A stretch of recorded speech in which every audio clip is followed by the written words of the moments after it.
Hello बच्चों, आइए प्रश्न को देखते हैं। दिखाइए कि वक्र a1 x की घात 2 प्लस b1 y की घात 2 बराबर में 1 तथा दूसरा समीकरण दे रखा है a2 x की घात 2 प्लस b2 y की घात 2 बराबर में 1 एक दूसरे को समकोण पर काटते हैं यदि 1/a1 माइनस में 1/b1 बराबर में 1/a2 माइनस में 1/b2। यह हमें सिद्ध करना है। प्रश्न को हल करने से पहले इसकी मुख्य अवधारणा की चर्चा कर लेते हैं। तो देखो, मुख्य अवधारणा तो देखो, मान लो कि y बराबर में यहाँ पे y1 बराबर में, इस तरह से बोलते हैं, y1 बराबर में f1x और इधर y2 बराबर में f2x। ये दो फलन मतलब ये वक्र है या समीकरण है दो फलनों के।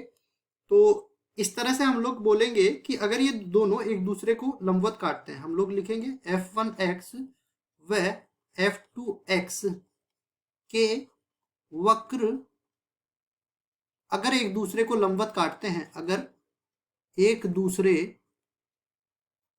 को लंबवत काटते हैं तो दोनों का ढाल निकालेंगे। मान लो किसी भी एक बिंदु पर x1 y1 पर ये एक दूसरे को लंबवत काट रहे हैं, तो सबसे पहले क्या करेंगे, dy1 बटा में dx निकालेंगे।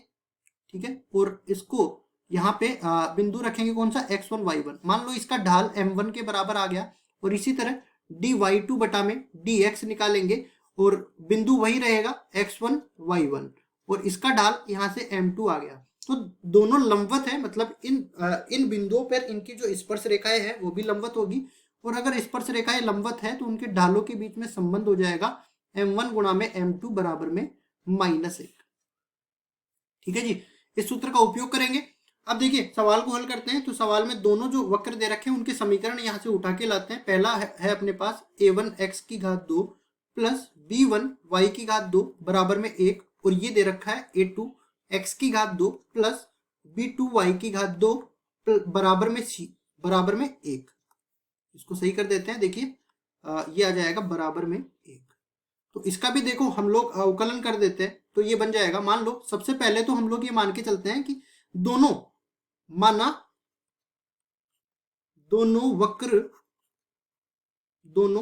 वक्र बिंदु x1 y1 पर एक दूसरे को समकोण पर काटते हैं, समकोण पर काटते हैं। तो हम लोग क्या करेंगे, इस बिंदु पर दोनों के ढाल निकालेंगे। तो सबसे पहले तो a1 x की घात 2 प्लस b1 y की घात 2 बराबर में 1, इसका ढाल निकालते हैं। तो अवकलन कर देते हैं। तो ये बन जाएगा, देखो, 2a1 x प्लस ये बन जाएगा 2b1 y गुना में dy बटा dx, ये बराबर हो जाएगा 0 के। तो इसको हल करते हैं तो dy बटा dx का मान किसके बराबर आ जाएगा, माइनस में a1 x बटा में b1 y के। ठीक है, और हमें मान निकालना है। देखो, मान लो कि m1 ये अपने पास इस वक्र पर x1 y1 पर स्थित स्पर्श रेखा का ढाल है, तो ये बराबर हो जाएगा dy बटा dx किस बिंदु पर, x1 y1 पर। तो ये बराबर हो जाएगा किसके, माइनस में a1 x1 बटा में b1 y1, ये बन जाएगा। इसी तरह हम लोग दूसरा वक्र यहाँ पे उठा के लाते हैं। देखिए, दूसरे वक्र का समीकरण ये है a2 x की घात 2 प्लस b2 y की घात 2 बराबर में 1। अवकलन कर देते हैं तो 2a2 x plus 2b2 y गुना में dy बटा में dx, ये बराबर हो जाएगा 0 के। अब देखिए, यहाँ पे हम लोग dy बटा dx का मान निकालते हैं, तो ये बन जाएगा माइनस में a2x बटा में b2 y। अब देखिए, हमें निकालना है ढाल इस बिंदु पर स्पर्श रेखा का, तो m2 इसके मान लिया, और ये बन जाएगा dy बटा में dx, और किस बिंदु पर, x1 y1 पर हमें ढाल निकालना है। ये बराबर हो जाएगा माइनस a2 x1 बटा में x2 बटा में b2 y2। अब देखिए, हमने कहा कि अगर ये लंबवत स्पर्श रेखा है तो इनके ढाल जो है इनका गुणा m1 गुणा में m2, ये बराबर हो जाएगा -1 के।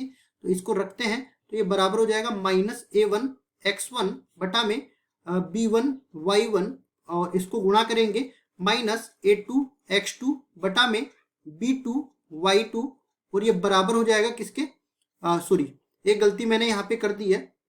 देखिए यहाँ पे मैंने बिंदु रखा था क्या x1 y1, लेकिन मैंने x2 y2 इसको कर दिया है, तो ये भी गलत हो गया और ये वाला भी गलत हो गया। तो ये देखो इस तरह से बनने वाला है, यहाँ पे ये x1 और ये भी y1, तो ये बन जाएगा x1 और ये y1, कुल मिला के ये बराबर -1 हुआ ना, तो ये बन जाएगा इधर तो देखो माइनस माइनस प्लस बन जाएगा, तो a1 a2 और ये बन जाएगा x1 की घात 2 और नीचे अपने पास आ जाएगा क्या b1 b2 y1 की घात 2 बराबर हो जाएगा -1 के। ठीक है, अब देखो इसको मैं समीकरण नंबर 1 नाम दे देता हूं। इसके बाद में ये दोनों जो समीकरणें हैं वक्र की, इनको थोड़ा सा हल कर लेता हूं। देखो ये दोनों समीकरणों को मैं यहाँ पे उठा के लाता हूँ। यहाँ पे पहली समीकरण ये वाली है, दूसरी समीकरण ये वाली है। इसको मैं समीकरण नंबर 2 नाम दे देता हूँ, इसको मैं 3 नाम दे देता हूँ। दो में से मैं अगर 3 को घटाऊं तो ये बन जाएगा a1 माइनस में a1 माइनस a2 x की घात 2 प्लस b1 माइनस में b2 y की घात 2 बराबर हो जाएगा 0 के।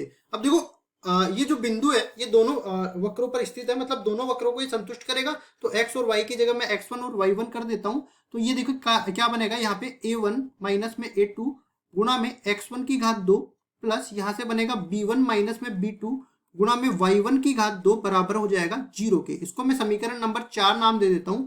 अब देखिए यहाँ से या फिर एक काम कर देते हैं, इसको समीकरण 4 नाम नहीं देते हैं, यहां से मैं x1 का मान उठा के लाता हूं। देखो पहले x1 का वर्ग बराबर हो जाएगा, यहां से देखिए ये दूसरी तरफ जाएगा तो b2 माइनस b1 ऋणात्मक चिन्ह बाहर आ जाएगा, b2 माइनस b1 और ये बनेगा a1 माइनस में a2 और गुणा में y1 की घात 2 बन जाएगा ये। इसको मैं समीकरण नंबर 4 नाम दे देता हूं। अब देखो ये x1 का वर्ग ये मान उठा के यहाँ पे लाते हैं, तो ये बन जाएगा, देखो यहाँ से समीकरण 1 और 2 की मैं बात करूं तो दोनों से कुल मिला के अगर मैं मान निकालना चाहूं तो यहाँ पे देखिए a1 a2 x1 की घात 2 की जगह ये आ जाएगा क्या b2 माइनस में b1 बटा में a1 माइनस में a2 और गुणा में y1 की घात 2 और नीचे कितना दे रखा है, नीचे यहाँ पे दे रखा है b1 b2 y1 की घात 2, b1 b2 और y1 की घात 2 दूसरी तरफ दे रखा है -1। अब देखिए जो कट रहा है ना उसको काट देते हैं यहाँ से, तो क्या क्या कट रहा है, देखिए y1 की घात 2 y1 की घात 2 आपस में कट रहा है। ठीक है, और जो बचा हुआ है उसको हम लोग दूसरी तरफ भेज देते हैं। तो देखिए यहाँ पे हमारे पास क्या बचने वाला है, ये b2 माइनस में b1 b2 माइनस में b1 इसके नीचे ले आते हैं हम लोग b1 गुणा में b2। अब देखिए ये इस तरफ आएगा तो ये क्या बनेगा -1 से गुणा होगा और यहाँ से ये वाला जो है नीचे हर में है ये तो जाएगा किसके, ये इसके अंश में चला जाएगा, तो अंश में जाएगा तो यहाँ पे बनेगा a1 माइनस में a2 या फिर माइनस से गुणा होगा तो ये भी a2 माइनस में a1 बन जाएगा और ये a1 a2 है इसका गुणा है ये भाग में चला जाएगा a1 a2। देखो फिर से समझा देता हूँ, ये b2 माइनस में b1 बटा में b1 बटा b2 ये तो इस तरफ रख लिया। अब ये गुणा में क्या था a1 a2 बटा में a1 माइनस में a2, ये दूसरी तरफ गया माइनस से गुणा हुआ a2 माइनस a1 बन गया और ये गुणा था ये भाग में चला गया, इस तरह से ये बन गया। अब इसमें देखो क्या कर सकते हैं हम लोग, b1 b2 का एक एक पद में भाग दे देते हैं। तो इसमें b2 में भाग दिया तो b2 से b2 कट गया, केवल 1 बटा b1 बचा, 1 बटा b1 माइनस इधर 1 बटा b2 बचा, बराबर में इधर देखिए यहां से अपने पास बचेगा 1 बटा a1 माइनस में 1 बटा a2 ये बचेगा। अब देखिए उसके बाद हम लोग सवाल में देखते हैं हमें सिद्ध क्या करना है, हमें सिद्ध करना है 1 बटा a1 माइनस में 1 बटा b1 इस तरह से करना है ना।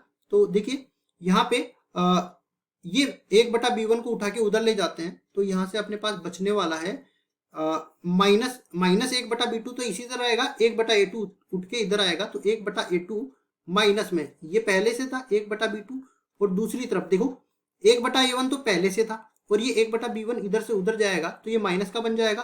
इसको सही कर देते हैं, देखिए 1 बटा b1 ये बनने वाला है 1 बटा b1 और यही हमें देखो सवाल में सिद्ध करना था। अगर ये दोनों वक्र एक दूसरे को लंबकोणीय काटते हैं मतलब समकोण पर काटते हैं तो इनके एक बिंदु पर अपने पास स्पर्श रेखा एक दूसरे के लंबवत होगी, मतलब ढाल जो है उनका गुणनफल -1 के बराबर आएगा। इस तरह से हमने इसको आगे सरल किया तो अपने पास यही वाला संबंध निकल गया। इस तरह से मुख्य अवधारणा का उपयोग करके हमने इसको सिद्ध कर दिया, यही हमारा उत्तर हो जाएगा। आशा करता हूँ ये सवाल आपको समझ में आया होगा। धन्यवाद।